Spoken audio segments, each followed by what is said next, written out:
What's going on, everyone? Daniel Rodriguez here, aka Big D. It's time to review Fargo, Season 2, Episode 4, titled Fear and Trembling. This is a spoiler review. If you've not seen the episode, please go to fx.com/Fargo, watch the full episode there. And come on back, guys. It should take me less than 3 minutes to recap the episode, give you my pros and cons and final score. And like I said again, thank you so much for joining me. Very positive the past few weeks for Fargo, man. I love enjoying this reviewing this show, and it's been really good so far. Really good, man. Honestly, Dodd is my favorite character. Guilty as charged, Dodd. I just love the way that he talks, Jeffrey Donovan, and he's doing his teeth like this all the time. Oh, you think you're a badass, aren't you? Yeah, come on now, Sonny. Let's go. Let's go right now. Oh, okay, Mom. Yeah, okay. Well, we'll see what goes on. Okay, then. Oh, it's a good time of year, isn't it? Let's get right to Fargo here. Oh, here we go. And I'm not making fun of it. If you talk like this, I applaud you, because I honestly wish I had that voice. I'm not gonna lie. You see this voice? Like, this is my regular voice, and I put on my YouTube voice. How's it going, everyone? But then my voice is literally like this. So I really wish I had this type of voice, you know. Oh, how are you doing? Oh, I'm doing such great. Oh, I really enjoy that. And I know it's not close to Fargo. I know I messed up. I'm not perfect. I'm a human, guys. I'm not perfect. I'm sorry. Big news. I'm not perfect. So, that golf one chip. Oh, I sound a little Irish there. I don't know where I'm going with that. Anyway, here we go. Fear and Trembling. Literally, my voice is really annoying, to be honest. So, back to the YouTube voice. Here we go. We see Dodd as a kid with his father Otto in a theater. It's the 50s, man. They're going to go see a Ronald Reagan movie. More Ronald Reagan. I'm like, where's Bruce Campbell? Where's that Bruce Campbell? And then they still don't show him on screen until next week. I'm like, Bruce Campbell. Groovy. I'm waiting for that. So anyway, Dodd ends up killing...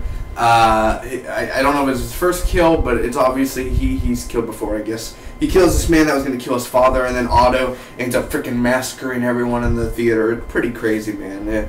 It's really intense. At first I was like, this opening's boring, but then once they put a gun to Otto, I was like, oh damn. And then Dodd ended up, no one saw the kid like crawl or anything to the mob boss, and knife to the head. You're done for. So anyway, the Bear's kid, you know Bear's kid, the one that has the one hand and everything, the one that's like crippled in a way. He says like, I can reload. I wanna be just like you, Uncle Dodd. Well, you can reload now, can you? Well, let's see, big boy. And he ends up reloading and everything. Boom, boom, boom, like out in the open. I guess I could go on the hot, like in an open field and just like on the side. Boom, boom, boom, boom. And everyone's gonna be okay with that. So anyway, they go to a donut store and everything. You know, that's where... Hit him again!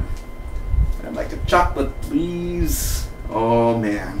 Like from the commercials. So anyway, the cancer's getting worse for Betty. We find out that it's getting worse, and the doctor's like, oh no, you're probably not going to make it. It's getting really bad. Wow, you're so conceited, aren't you? No, she didn't say it, but I feel bad for Betty, because she seems so nice. She's just like there, like, so am I doing good? Are you joking? You're doing really bad, actually. You're probably going to die within the next weeks. I'm kidding. The next few days. You know, I feel like, he didn't actually say it, but I feel like he's a douche, man, that doctor. Ed and Peggy talk about babies, because he was just like done right at it. Oh, we should have some babies, you know. Oh, I like that. Oh, look at me. I was in Breaking Bad. You could see my booty now. Haha. You know, so either way, talking about having babies and everything. And Hansi is investigating. He's at the Waffle Hut. And then he goes to this repair shop where we meet Sonny. And we see Carl Weathers, a.k.a. Nick Offerman. I like seeing Nick Offerman sometimes. And anyway, I just love it because Sonny's like, I was in Vietnam. Oh yeah, you were? You were in Vietnam? Do you remember eating bugs? Do you remember the taste? Do you miss it? And then Carl's like, oh, you do not want to go in that bathroom. Sonny, do we got a problem? No, sir. Friend, do we got a problem? Tell me something about this guy. He's Indian. Thank you, Einstein, for that. It's like, God damn it, like Sonny's not the brightest, man. Anyway, I love how he doesn't have a mustache or nothing. He just has that like that undergo beard over there. Like I was like, Carl though. Anyway, so Mike is with Dodd's daughter, Simone, I think her name is. Mike, I am not a crook. Mike, and you know they were. I'm trying to do the springs of the bed and all that. Anyway, Hank and Lou talk to Sonny and Carl, and I love it. Lou puts 2 and 2 together, and he's like, "Wait a minute, you say this? They were hit by a tree? They ran into a tree? No. I doubt that."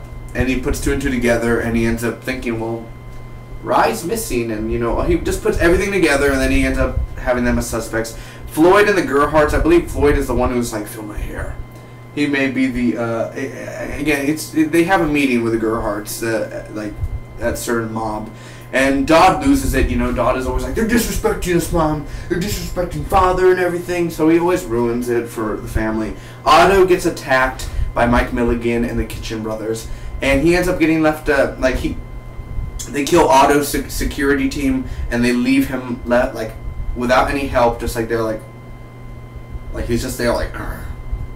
So, you know, that sucks, you know, because who's going to tend to him? Ed's check bounced, and I can't buy the shop. I put all the money in the seminar, honey. You did what? You didn't tell me that. It's just better for me, you know? I want to be a better me. What do you mean? I'm sorry, I'm talking like Michael J. Fox here. What do you mean here? I mean, seriously, we could, you know, all that and Peggy, goddamn it, Peggy, ruining everything now. So Peggy put the money on the seminar, and she's like, I'm going to do it. I'm going to do it. Hansi sees Ed. He kind of drives by, and he's like. No, I wouldn't if he did that, man. That'd be. Did you just see that Indian send a kiss to me? What Indian? There is no Indian. Honey, I swear I'm not on peyote. So, anyway, Lou visits Ed and Peggy, and, whoa, let's have ourselves a good time now. He's coming in and everything. You mind letting me in? You're gonna have to let me in, you know. Because I don't want to be dancing with the wrong girl. You know what I'm talking about, Peggy. Let me in. Kind of weird. So anyway, he tries to help. He's like, if Gerhardt's, if you're messing with them and everything, like if you know something about Rye and you're hiding something, I can help you. But once I leave, and the Gerhardt's, they're probably in town already, you're on your own. We can make some sort of deal. And they're like, we hit a tree. Oh. We hit a tree. We didn't hit Rye. I mean, whoever that guy's name is, you said? Yeah, okay. I believe you. I'm gonna leave now. So he just kind of walks off. So anyway, they refuse. Hansi is in the house earlier. He was in the house earlier, and he was like smelling everything. And, oh, there's bleach right there. I'm assuming they use that bleach to hide the body because it's bleach, and it's right there in the garage, because no one puts bleach in the garage, obviously, in the 1979. So he finds Rye's belt in the fireplace and all that.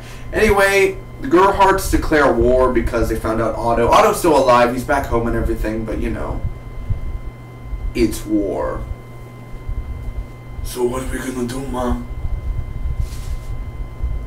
What's the call, Mom? It's war. Pooh. Okay.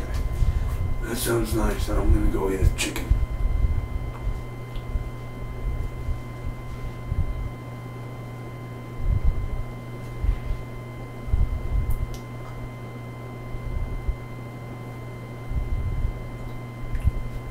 You know how Bear is. Why don't you listen to Mom, Dad? She might know a few things, you know.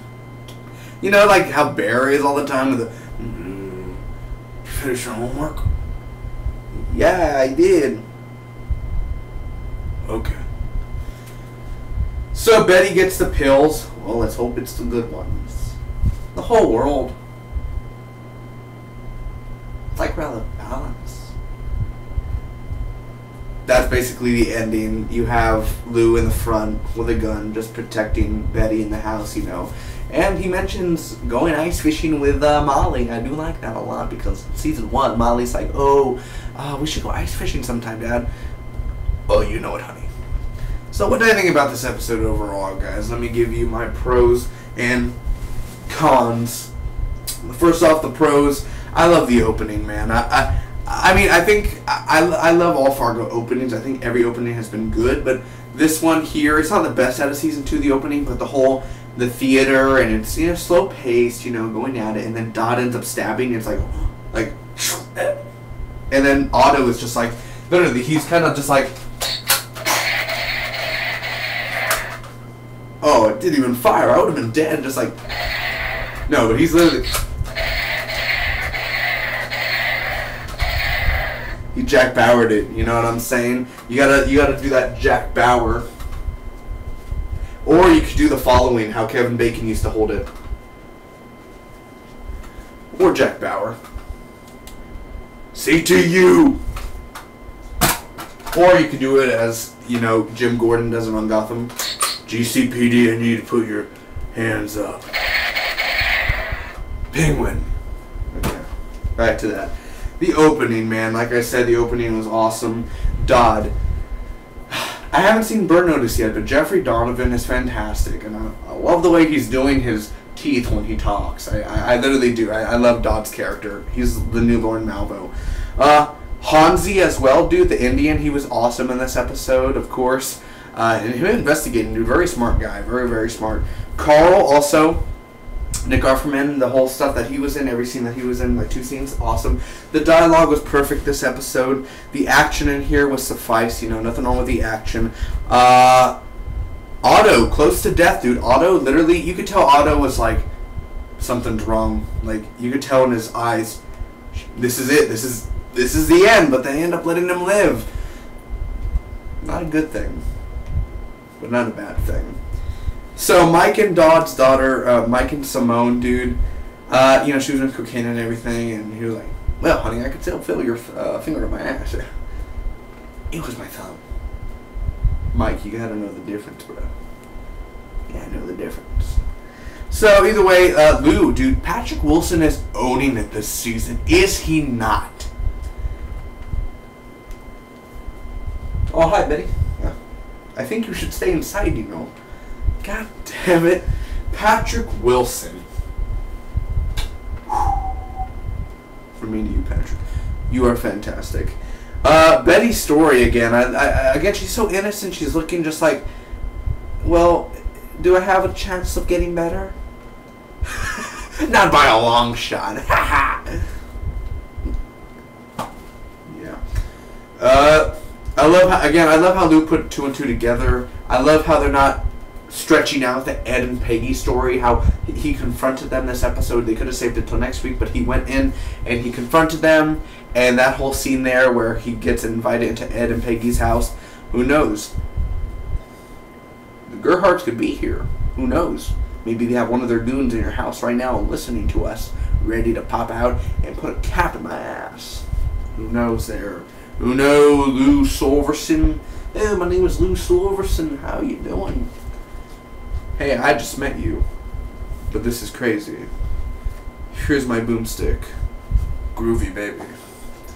And the directing as well. The directing was fantastic this episode. Always good directing for Fargo. I don't expect nothing less. I always expect amazing directing. And the music in here, you know. The only cons really, Ed and Peggy, the whole stalling and the balance of characters in this episode, and the Waffle Hut. Can Hansi just enter the Waffle Hut? It seems like anyone can enter the Waffle Hut. They haven't cleaned up the evidence. I know it's been maybe 4 or 5 days since the accident, but literally, there's still damn blood on the ice and everything, and he found a piece of glass not even that far under. I felt like everything was just so placed there where I was like, really? And it was slow with the Ed and Peggy story again this week, where they were like, seminar. Literally, that whole seminar part there was so slow, and it was the least interesting out of the whole episode. So overall, I'm going to end up giving this episode of Fargo a B+. It's a really good episode, and I give it a 1.5 thumbs up. I would give it another thumb up, but you know, the Gerhardt's got to be first. So anyway, man, a really good episode. I enjoyed it, man. It's another home run. It was really great, guys. It wasn't really great, but it was really good. And I am loving this season. I can't wait for next week, and it's gonna be crazy because the Gerhardt are out for blood. It's pretty crazy, you know. Down in Fargo, it's a hell of a time, you know. You're going to get shot every now and then, or shot at, but I can tell you that you're not going to survive the night. I'll see you all for next week. Comment down below, let me know what you think about Fargo. And you guys have yourselves a good time. You hear? Make sure to subscribe. I'll see you soon. Bye-bye.